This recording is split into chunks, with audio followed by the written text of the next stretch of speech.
Hey, let me ask you something. Have you ever had that weird, nagging feeling?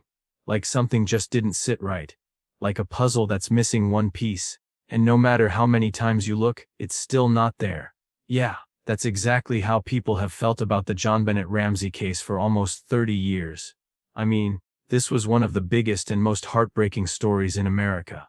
A little girl, 6 years old, found dead in her own home, right after Christmas. And from the very beginning it was confusing, messy, unbelievable. So many people had questions, so many theories, but no real answers, not really. And over time, the case just became this cold, dark mystery that nobody could quite solve. Until now. Because just recently there's been a breakthrough. And no, it's not just another wild rumor or someone saying, "I think I know who did it." This time it's real. It's scientific. It's DNA evidence. And it might finally give us a path toward the truth. Now before we jump in, don't worry. I'm gonna walk you through the whole thing, step by step. No confusing jargon, no overwhelming details. Just a clear, honest look at what's new and why it matters. So let's back up a bit. Let's remember where this all started. It was December 26, 1996, the day after Christmas in Boulder, Colorado. JonBenét Ramsey, a young beauty pageant contestant, was reported missing from her family's home. Her parents said they found a ransom note, asking for $118,000, a very strange amount, right? And even stranger, there were no signs of a break-in. Nothing seemed stolen. But just hours later, JonBenét was found. And she wasn't somewhere far away or hidden by strangers. She was in the house, in the basement, her own home. That discovery shocked the entire country. It didn't make sense. How could a little girl vanish and be found inside her house? And how could it happen while her family was right there? The media exploded. Cameras, headlines, reporters everywhere. The case became front-page news for months. Actually, for years. And the saddest part, it turned into more of a circus than an investigation. People started pointing fingers at the parents, at her brother, at the police, at neighbors, at anyone really. It was like everyone wanted someone to blame, but nobody had the facts. And as time went on, the case got colder. For a while, it felt like we'd never get the answers. But now, thanks to new technology, we're finally getting somewhere. So, what's different now? What changed? Let me break it down. Back in the 90s, DNA testing was still pretty basic. It could tell you a little, but it couldn't get into the tiny details. If the sample was too small or too mixed up, it wasn't much help. But today, we've got advanced tools, super sensitive techniques that can look at DNA even if it's just a few skin cells. Yeah, just from touching something. And that's exactly what experts have done recently with evidence from the JonBenét case. They went back and retested old items, things like her clothing, the duct tape, the rope, things collected way back in 1996. And guess what they found? They found DNA. Not just any DNA, but a male profile. One that doesn't match anyone in the Ramsey family. Let me say that again because it's huge. They found an unknown male's DNA on the evidence. Not the dad. Not the brother. Not anyone who was supposed to be there. Someone else. A complete mystery. That's a game changer. For years, people argued whether the parents were involved, whether it was staged, whether it was an accident. All kinds of theories. But this points to something else. This says, hey, there might have been someone there that night who wasn't supposed to be. Someone outside the family. Someone who left a trace. And here's where it gets even more interesting. This new DNA discovery didn't just happen by chance. It happened because people pushed for it. JonBenét's father, John Ramsey, has never given up. Even after all these years, he's kept fighting for answers, pushing the police, the media, and the legal system to keep going, to not let this case just fade away. And finally, with pressure from him, and help from outside labs and new technology, investigators were able to test the old evidence in a new way.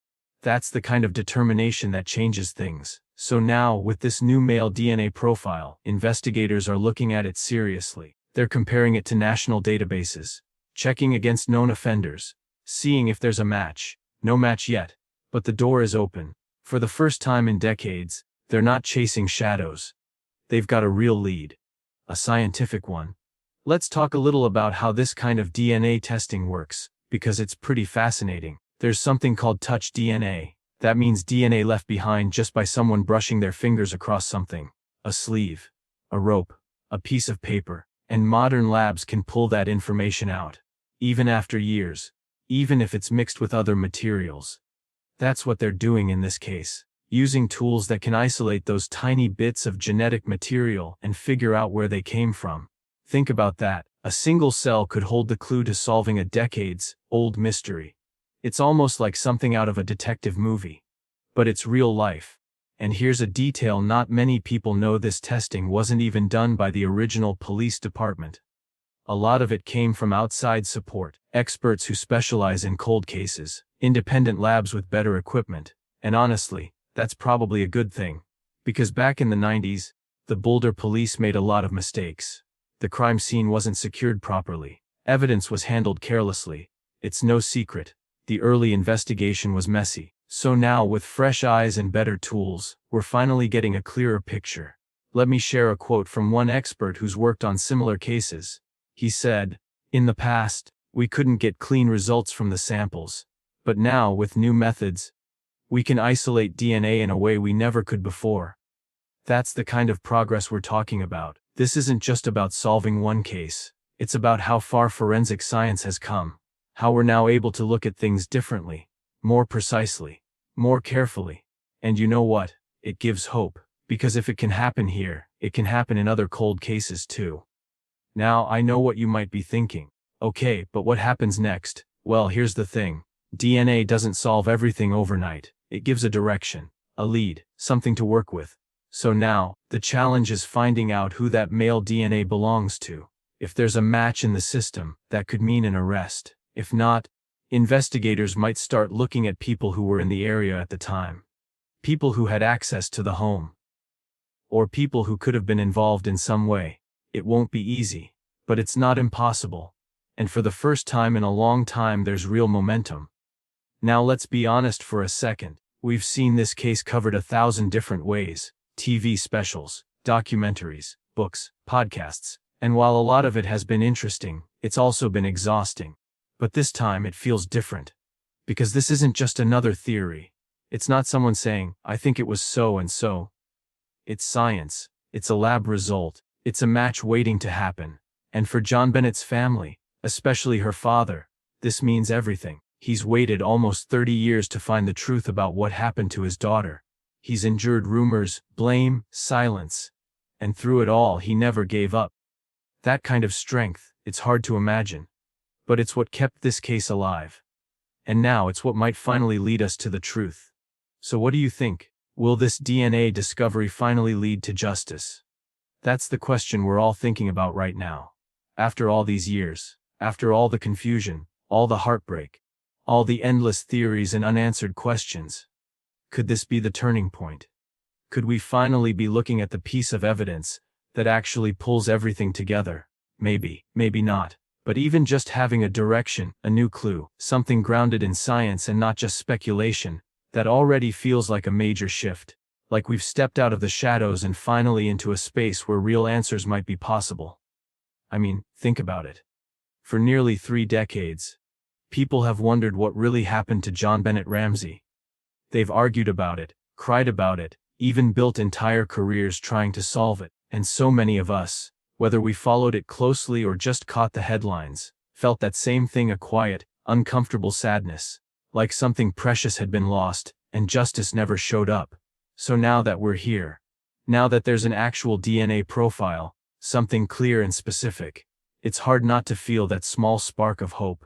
Hope that maybe the story's not over yet. Hope that someone, somewhere, will finally be held accountable. Hope that JonBenét's name won't just be tied to mystery and tragedy but to truth, to closure, to real justice. But even with this new evidence, we know it won't be easy. Because DNA is powerful, but it's not magic. It's a tool. It can guide the way, but it can't tell the whole story on its own. There still needs to be investigation, interviews, database matches, patience, so much patience. And most of all, there needs to be willingness. By those in power, by those holding the case files, to keep going. To not give up. To not shove it back on the shelf when it gets hard or messy or slow. Because, honestly, that's been one of the biggest problems with this case all along. Not just the lack of evidence, but the lack of persistence, the lack of clarity, the lack of care. So, this time we hope it's different. We hope that with all eyes watching, With the media back on it, and with technology better than ever, things actually move forward. And if they do, if they really do, then maybe we'll finally get that long overdue answer to a question that's haunted people for far too long. Who did this? Who took the life of a 6-year-old girl in her own home? Who left behind a note, a scene, a mess so confusing that decades of experts still can't agree on it? And why? Why her? Why that night? Why this family? These are the questions that still hang in the air, unanswered. But now, finally, they don't feel impossible anymore. And maybe that's what matters most in this moment. That feeling. That shift. That sense that something new is happening. Something real. Because for so long, this story has been treated like a ghost, talked about, speculated on, dramatized, but never really touched. Now though, it's being touched. Literally. By gloves in a lab. By machines that can see what human eyes can't. By people who don't want to let go of this case until they have something solid. That's not just interesting. It's powerful. And it makes you think. If this can happen for JonBenét, what about all the other cold cases out there? What about the thousands of families still waiting, still wondering, still hoping for one piece of truth to come through? That's why stories like this matter. They're not just about crime, or scandal, or sensational news. They're about people. Real people. A little girl with dreams, a family torn apart. A community left in fear, a country left with questions. And now maybe, a path toward something more. So here's the part where I want to hear from you. Yes, you, watching this right now. What do you think? Do you believe this DNA discovery is the big one?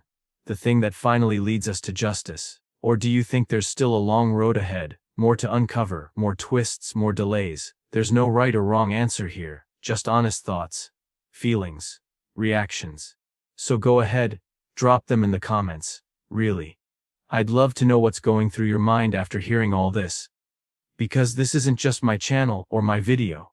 It's a space where we can all come together, share stories, reflect on what matters, and dig a little deeper into the things that don't always get the full picture in the news. And if you're the kind of person who finds this fascinating, who's not just into mysteries but into truth, into science, into that slow, steady journey toward understanding, then you're in the right place. Because that's what we do here. We don't just tell stories. We dig into them. We unpack the little details. We look at what's changed, what's been forgotten, what still matters, and we remind each other that sometimes, even when the world moves on, a story still deserves to be heard. If that speaks to you, if you're sitting there thinking, yeah, this is the kind of content I want more of, then maybe take a second to like this video, or subscribe, or hit that notification bell so you don't miss the next one. And speaking of what's next, if you thought this story was intense, wait till you see our deep dive into the Golden State Killer. That was another cold case people thought would never be solved. Decades went by. Victims were left without answers. Families had to live with pain that never got closure. But then, thanks to DNA and smart investigative work, justice actually did catch up, and the way it happened, it'll blow your mind. We break it all down in the next video, step by step, just like this one. So when you're ready, check it out. It's a reminder that science can be more than just numbers in a lab. It can change lives. It can rewrite history. And in some cases it can finally bring peace. But for now, just know this: thank you. Seriously, thank you for being here, for listening, for caring, for staying curious and staying human. It's easy to scroll past stories like these. Easy to say, that's old news, or it's too sad, or it's just another crime story. But you didn't. You stayed. You listened. You felt something. And that matters more than you know. Because when we care, even about stories that seem distant or forgotten, it sends a message that justice still matters. That truth is worth the wait. That someone, somewhere, should keep looking. Should keep asking questions. Should keep fighting for the people who can't fight for themselves. So wherever you are, whether you're watching from your couch, your bed, your car, or your lunch break, just know you're part of that. You're helping keep the light on for stories that deserve to be seen. And that gives me hope. Because as long as people like you are out there, listening, watching, wondering, then the truth doesn't really go away. It just waits. Waits for the right time. Waits for the right tools. Waits for someone to care enough to find it. And maybe, just maybe, that time is now. So don't forget to leave your thoughts below. I'll be reading them. And if this story moved you or surprised you, or even just made you think, share it. Because you never know who else might need to hear it too. Thanks again for being here. And hey, remember something, the truth might take time, but it never disappears. Not if you keep looking. Not if you refuse to give up. Not if you believe that even after all these years, it's still worth finding. See you in the next video. And take care out there.